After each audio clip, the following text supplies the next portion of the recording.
Bike accident එකකදී වෙන්න පුළුවන් දරුණුතම විදිහේ ඇක්සිඩන්ට් එකක්. ඒ කියන්නේ තමන්ගේ හිස කඳෙන් වෙන් වෙන්න තරම් ඔයගොල්ලෝ හිතන්නකෝ. මේ බයික් දෙක මේක යටින් යනවා ඔයගොල්ලෝ දකින්නේ නැති. හරි මේ බයික් දෙක මේක යටින් යනවා. ඒතර මේ වාහනේ ඔයගලන්ට පේනවද මේ දෙන්නට පේන්නේ. මේ බයික් දෙකේ දෙන්නට පේන්නේ මේ වාහනේ මේ පැත්තෙන් ඉදිරියට එන වාහනයක්. හරිද? අනිත් එක තමයි පුතේ මේ වාහනයක් මතක තියාගන්න රිවර්ස් කරන්න හරිනම් අනිවාර්යෙන්ම තවත් සහායකෙක් ඕනේ. හෙඩ්ලයිට් ඩිම් කරොත් ඒ ඩිම් කරන ප්‍රමාණය පේන ප්‍රමාණය ඇතුළත යම්කිසි දෙයක් දැක්කොත් නවත්තන්න පුළුවන් ස්පීඩ් එක තමන් ගාව තියෙනවා. ඒතර මේකේ පුතේ ඔයගොල්ලෝ දන්නවා සාමාන්‍යයෙන් අපි ගත්තාම මෙතනින් හෙඩ්ලයිට් එකක් වදිනවා. මේ වාහනේ අනිවාර්යෙන් හෙඩ්ලයිට් එක තියෙන එක මම දැක්කා. හෙඩ්ලයිට් එක තියෙනවා වීඩියෝ එකේ. ඒතර මේ පැත්තේ හෙඩ්ලයිට් එකක් තියෙනවා.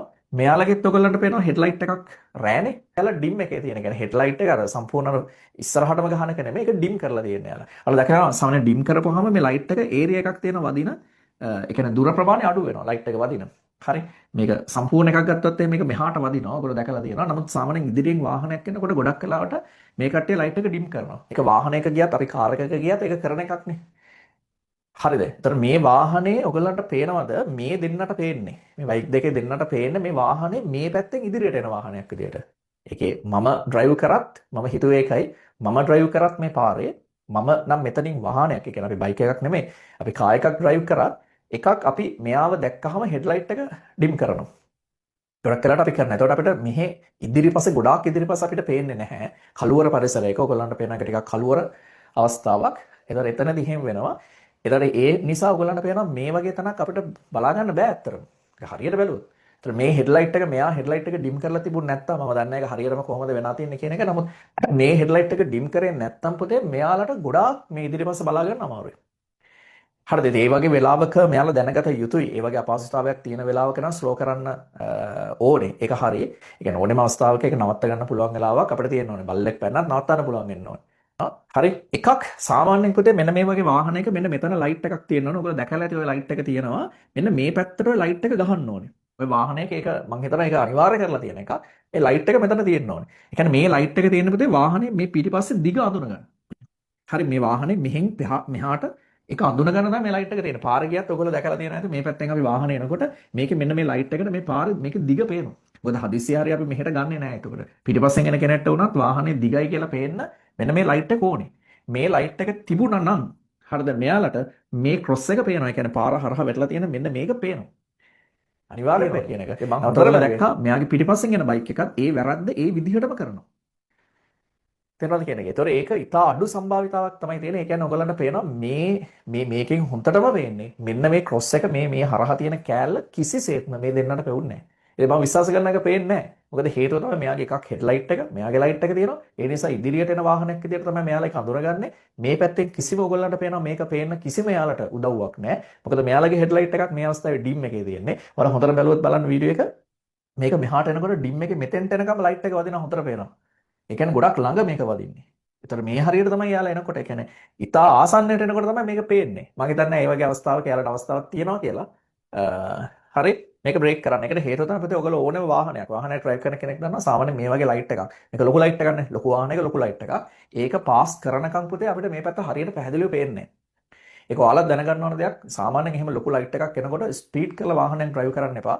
වාහනේ ඕනම අවස්ථාවක හදිස්සිය නවත්ත ගන්න පුළුවන් වුණොත් නවත්ත ගන්න පුළුවන් මට්ටමට ස්පීඩ් එක අඩු කරගන්න. අඩු ගන්න ඇක්සලරේටරෙන් බ්‍රේක් එකට හෝ කකුල ඇවිල්ලා තියෙන්න ඕනි. අනිත් එක තමයි පුතේ මේ වාහනයක් මතක තියාගන්න රිවර්ස් කරන්න හරිනම් අනිවාර්යෙන්ම තවත් සහායකෙක් ඕනේ.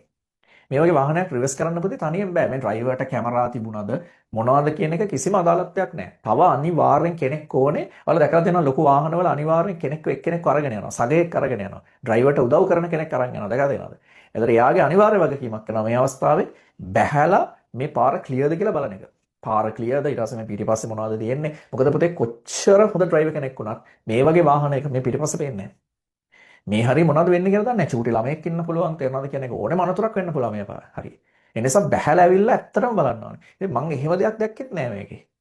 එහෙම කිසිම දෙයක් ඇත්තටම දැක්කේ නෑ මම. මේ සිටුේෂන් එකේදී හරිද අපිට මෙයා පාස් වෙනකම් මේ පිටිපස්ස හරියට පැහැදිලි නෑ. ඒක ඕනෙම ලයිට් එකක් ඉස්සරහින් එනකොට ඒක වෙන දෙයක්. අපි මෙයා අනිත් එකෙක් වැරදි කරපු දෙයක් කියලා ගිහිල්ලා හරියන්නේ නෑනේ. මොකා වැරද්දක් කරත් අපි පාරේ පරිස්සම් වෙලා යන්න අපි දැනගන්න ඕනේ. එතකොට මම කියන්නේ 100%ක්ම මේකේ කිසිම වගකීමක් මේ දෙන්නට නෑ. එයාලගේ කිසි වැරද්දක් නෑ කියලා. ඒ දෙන්නත් වැරදි තමයි. අනතුරකදී මම ඒකයි කියන්නේ මේ දෙන්නටත් ඒක තියෙනවා. හරි. ඒ අනතුර වළක්වා ගන්න තිබුණා කියන එක. ස්පීඩ් එක සහ එහෙම නමුත් ඒක සාමාන්‍යයෙන් ඩ්‍රයිව් කරන කෙනෙක් අපි හිතුවොත් ගොඩක් වෙලාවට අපි හිතන්නේ නැති ඇක්සිඩන්ට් එකක් මේක. ගොඩක් වෙලාවට මේ පැත්තෙන් වේගෙන් මෙහාට ධාවනය වෙන කෙනෙක් ඇත්තටම කිව්වොත් මේ වාහනේ මෙහෙම මේ පැත්තට තියෙයි කියලා හිතන්නේ නැහැ. විශේෂයෙන් මේ පැත්තට හෙඩ්ලයිට් එකක් තියෙනකොට. තේරෙනවද කියන එක? දැන් මෙයාගේ මේ කොටසත් පුතේ මේ පැත්තට හැරිලා ඔහොම මෙහෙට ලයිට් එකක් වගේ තිබ්බනම් මේ දෙන්නට යම් කිසි අවධානයක් ගන්නවා මේ දෙන්න. කියන්නේ මේක කෙලින් අතර හැරිලා තිබ්බනම් ලයිට් තිබ්බේ අහරේ නම් එතකොට සාමාන්‍යයෙන් පොඩි අවධානමක් මෙයාලට තියෙනවා. චූටි ඒ කියන්නේ පොඩි මේකක් තියෙනවා. හොඳට බැලුවොත් අපිට එහෙම. හැබැයි මේ පාරේ ඔයගොල්ලන්ට පේන අඩු ගන්න මේ මෙයාලගේ පිටිපස්සේ ලයිට් එකක් තියෙන පාර නෙමෙයි. ඒක තියෙන්නේ එළියේ තියෙන්නේ. එතකොට ඒ ප්‍රමාණයට රිවර්ස් කරලා තියෙන්නේ. ඊට පස්සේ ඔයගොල්ලෝ දැකලා තියෙනවා මේ වාහනේ මෙන්න මෙහෙම වාහනයක් නේ. මෙතන රෝද දෙකක් තියෙනවා මේකේ. හරි. එහෙමනේ තියෙන මේ කෑල්ල. ඒතර මේකේ ලයිට් උත් පෙරලා තියෙන මේ පැත්තට. ඒ කියන්නේ සම්පූර්ණ මේ වාහනේ පාර තියෙනවා වගේ තමයි පේන්නේ. ඔයගොල්ලන්ට පේනවද? ඒතර මේ වගේ වාහනයක් මේ පැත්තට තියෙන වෙලාවක මේ පැත්තට තව වාහනයක් තියෙයි කියලා සාමාන්‍ය මෙහෙම දෙන්නෙක් හිතන්නේ නැහැ. පේන්නෙත් නැහැ, හිතන්නෙත් නැහැ. ඒක හිතන්න අවස්ථාවක් නෙමෙයි. ඒක අපි වුණත් මම වුණත් කියොත් ඇත්තටම කිව්වොත් මේ සිටුේෂන් එකේදී එහෙම හිතන්නේ නැහැ. මොකද මෙතන වාහනයක් තියෙනවා කියලා තමයි පේන්නේ. අපිට පුතේ මෙහෙන් එනකොට කරවල වෙලාවක හරිද? කිසිම මේ කියන්නේ එලියක් වැටලා නැති වෙලාවක කරවල වෙලාවක මේ එන ඉස්සරහින් එන වාහනේ මොකද්ද කියලා හඳුනන්න බෑනේ. ඔයාලට පුළුවන් ද කියනවා පාස් වෙනකන් අඳුරගන්න මේක? බෑ. මේක අපිට බස් එකක් කියලා හිතන්න පුළුවන්, වෑන් එකක් කියලා හිතන්න පුළුවන්. එහෙම අඳුරන්න බෑ. ඒතකොට මේ දෙන්න කීනකින්වත් හිතන්න නැතුව ඇති මෙහෙම එකක් පාර හරහා දෙනවා කියලා. මේ වගේ ඩ්‍රයිවර් කෙනෙක්, මේ වගේ වාහනයක් කියලා වන ඩ්‍රයිවර් කෙනෙක් මේ වගේ අනතුරු ගැන එයා හොඳ දැනුවත් වීමක් එයාට තියෙන්න ඕනේ. මේ වගේ රිවර්ස් එකක් එයා ගහන්නේ මේ වෙලාවක ගහනවා නම් හරිද? එයාට ඊට වඩා ගොඩාක් දේවල් ගැන හිතන්න තිබ්බා. තේරෙනවද කියන එක? ඒ පැත්තෙන් ඒක සම්පූර්ණයෙන් වැරදි. එයා